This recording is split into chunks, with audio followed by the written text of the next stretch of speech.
When the school year really gets going, that's an opportunity to do another check-in. That's pretty early in the year. So I checked in October, and I do a 100-day survey, which usually ends up around October 15th.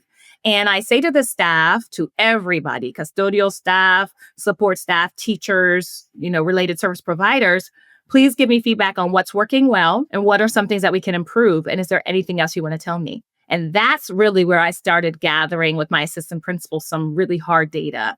There were some conversations that were lifted up, some feedback that I hadn't heard before. And, sometimes when you ask for feedback, you have to be prepared to receive that feedback. And that's not to say that it was anything bad, but there were some actionable things that we need to do better. And so that was where we really went back with our leadership team and said transparently, hey, here are some things that staff is saying. One example would be they wanted me to be more consistent with my behavior implementation, right? So a student does something that's incorrect. How are we documenting it? Who are we communicating with? What are the next follow-up steps? And how will the staff know? So that was something that I needed to get better with. And those were some things that emerged from that survey.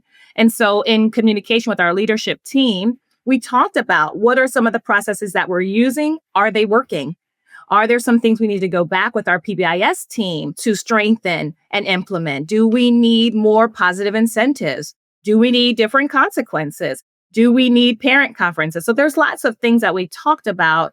And then the next step, of course, is putting a plan together. So it's very helpful to provide feedback. And I know as leaders, we're not always used to asking for feedback. In fact, we get a lot of unsolicited feedback, right? So that's a part of the job. I tell leaders who are coming up, if you cannot take unsolicited feedback, do not step into this role because people are always going to have something to say or provide feedback with. But when the leader takes that vulnerable moment to say to a staff, please tell me what I need to know because I don't know everything, because I do have blind spots. And it's my intention to make the school as best as we can be together as the leader.